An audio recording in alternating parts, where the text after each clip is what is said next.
comenzamos a trabajar en la isla Maciel en 1956.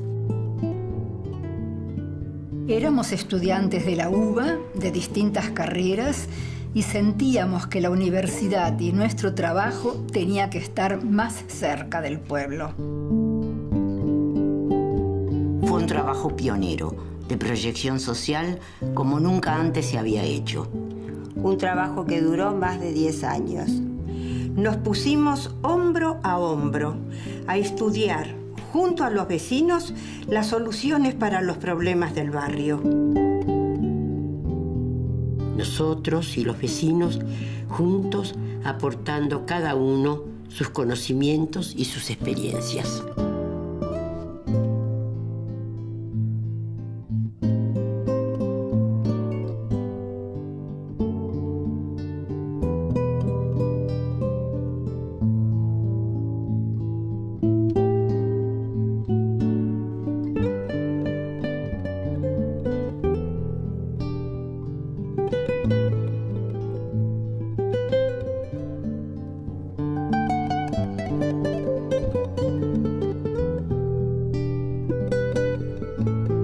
La primera vez que cruzamos con el bote me pareció una obra de teatro. Era un escenario de película, el puente, el botecito, el río. No éramos conscientes de hasta qué punto llegar a Maciel iba a transformar nuestras vidas.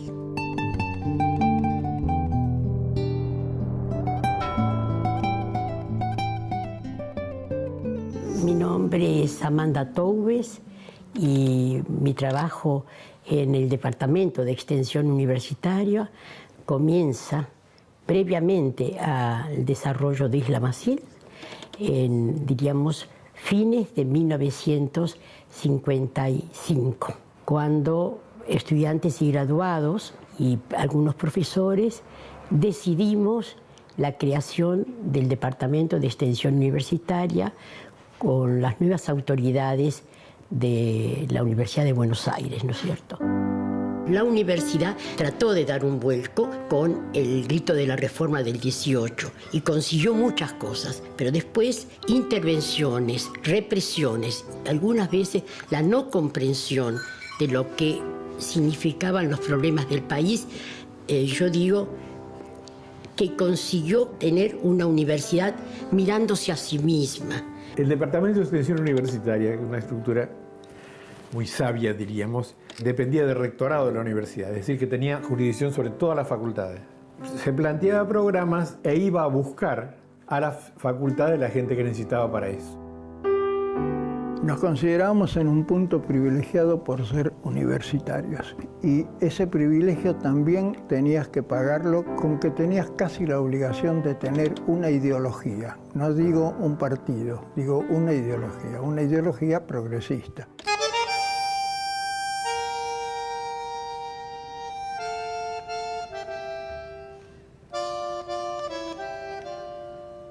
Yo tenía la fijación con Isla Maciel. El día que recorrimos los lugares, llegamos a Maciel a la tardecita y era tan como un cofrecito. Estaba el barrio de Isla Maciel propiamente dicha, los famosos conventillos con sus clubes, el riachuelo, los frigoríficos, los astilleros. Esas pocas manzanas resumía un proceso de urbanización acelerada de nuestro Buenos Aires, un proceso de diferenciación social, económica y cultural, y un proceso de migraciones internas de la gente que había bajado del interior buscando el laburo y que se encontró que no tenía lugar donde meterse y se metió. Usó una fuerza política y cultural sin darse cuenta de ubicarse y asentarse en la propia ciudad o en los aledaños. Nosotros de ninguna manera queríamos limitar nuestro trabajo lo que se veía a primera vista, que sería la situación de los chicos no escolarizados, de los jóvenes en banda y todo eso, pero también se veía toda la parte de saneamiento, la necesidad de vivienda, de placitas, el tema de la basura, del agua, pero nos interesaba cómo se podía llegar a elaborar esta discriminación que en ese momento era bastante generalizada. Los estudiantes voluntarios los íbamos a buscar a cualquier parte, a clubes, a la escuela normal de maestros. Hemos sido vendedores, no sé si de ilusiones, no sé, pero íbamos todos a decir que queríamos gente mientras podíamos machacar en la universidad, pedir los mangos. De entrada les interesaba la parte técnica o profesional y seguramente también los puntos que podían tener de entrada, ¿no? Pero iban cayendo, se iban convirtiendo, iban entrando por, digamos, no quizá por la razón, sino por lo que significaba el contacto humano, personal, cotidiano, con la gente del pueblo, que era la gente que ellos de últimas querían beneficiar, pero con quienes no sabían hablar. Eso fue muy importante para los estudiantes y creo que todos en ese sentido crecieron. La palabra voluntariado a mí no me gusta. Está bastardeada en los últimos largos años. Siempre parece el asistencialismo, los buenos se acercan a los pobres, a los que tienen problemas. No, eso es, nunca pensamos en eso. Nosotros queríamos cátedras que hicieran su trabajo práctico los estudiantes y que cuando fueran graduados sacaran de esas cátedras un pasaje instrumental, universitario, de estudiosos de los problemas del país. En una pizarra que estaba en uno de los pasillos, escrito con tiza, decía que el Departamento de Extensión Universitaria necesitaba voluntarios para ser maestras en la escuela vespertina de Isla Maciel. Entonces fui a Maciel y me encontré con una escuela que era distinta a todas las escuelas por las que había hecho suplencias y las que yo conocía por haber sido alumna, con una directora que tenía su despacho en el patio, en una mesa grande, donde siempre había alguna de las chicas de trabajo social, alguna trabajadora social, alguna psicóloga, y por supuesto la directora, que ni bien llegaba uno, daba informes de todo lo que había pasado con un chico, con la familia, con la casa.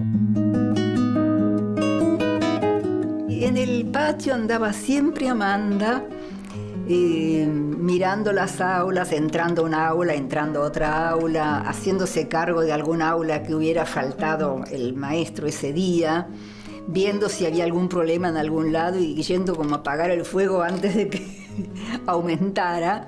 Bueno, de repente encontrarse en Isla Maciel, desembarcar, iniciar el primer paseo con una asistente social de primer nivel como era Nora Murphy, fue toda una experiencia. Yo tenía experiencias en el interior, eso sí. Preguntarle, ¿y qué te parece que hagamos? Vos sabrás, me decía. No, pero escúchame, ¿ustedes tienen alguna prioridad, algún tema que les interese? Y el que vos quieras. Eso era terrible para quien no tenía formación. Quién sabe, nosotros no sabíamos mucho de lo que podíamos hacer. Fueron dos cosas. Una era una escuela vespertina. Segundo, querían cursos de costura y bordado para las jóvenes y para las señoras. Cursos de contabilidad, mecanografía y hasta querían hacer también de taquigrafía. Ese no lo dimos.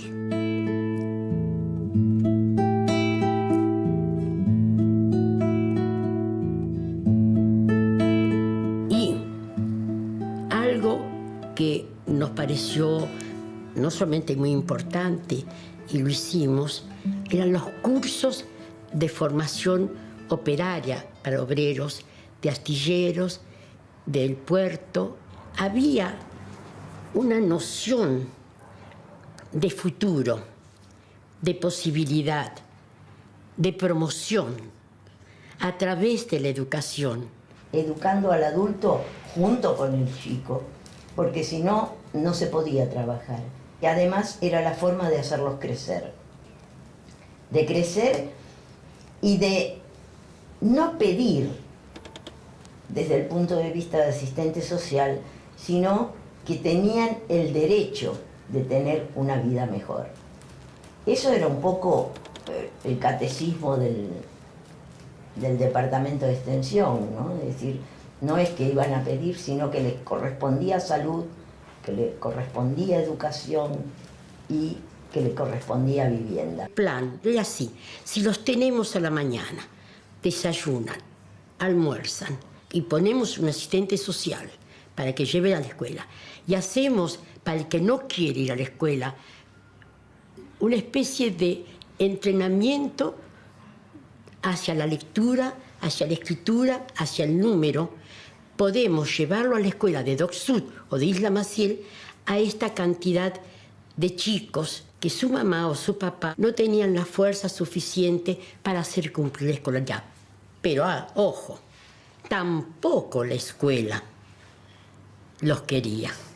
Los sentía como extranjeros, como difíciles, que no podían aprender, que repetían. Esta historia se vuelve a repetir hoy, no es antigua. Una escuela estereotipada no sirve. Una escuela de pupitres no sirve. Una escuela en donde se cree que hay una disciplina no sirve.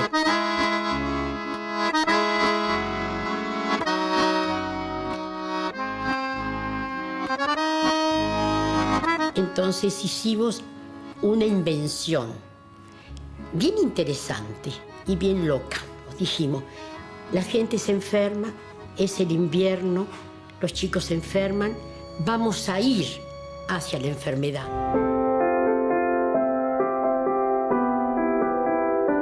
¿Por qué Maciel? Siempre me fascinó Maciel. Este barrio de Avellaneda, tan marginado, ahí nomás, frente a la Boca, con tantas necesidades y con tantas condiciones para desarrollar nuestro trabajo.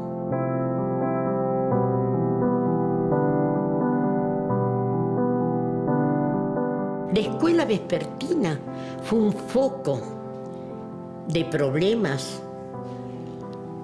que nos iniciaba en el análisis y el estudio de cómo solucionar. Salud, que fue una de las cosas, recreación de los jóvenes y adultos, formas de cuidado familiar. Eso nos hizo avivar de qué cátedras podíamos tocar nosotros ya con un plan de trabajo para que estudiantes, que hasta ahora eran voluntarios, pudieran hacer el trabajo práctico o el trabajo de investigación o el trabajo de seguimiento de una tarea en Isla Maciel. Empezamos con una mesa redonda y juntamos a todos los futuros médicos y hablábamos de por qué las migraciones, por qué las villas, ¿verdad? Y después iban al campo, iban a hacer las visitas. Y cuando volvían, otra mesa redonda para que contaran, ahí descargaban, ¿no? Entonces el médico no esperaba que le vinieran a preguntar.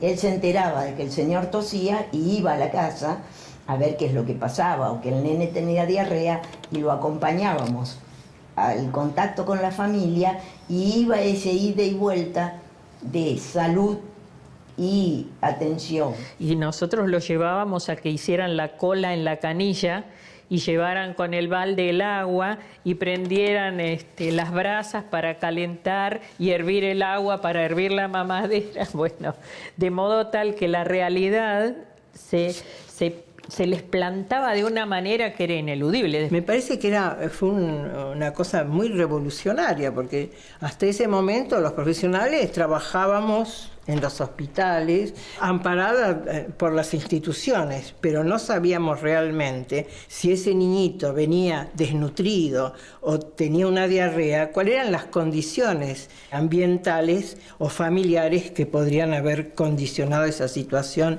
de problemas de salud. Ellos ahí después deciden comprar el terreno donde se hace el centro de salud y lo donan a la provincia de Buenos Aires. El centro aparece en el año 60 inaugurando un programa.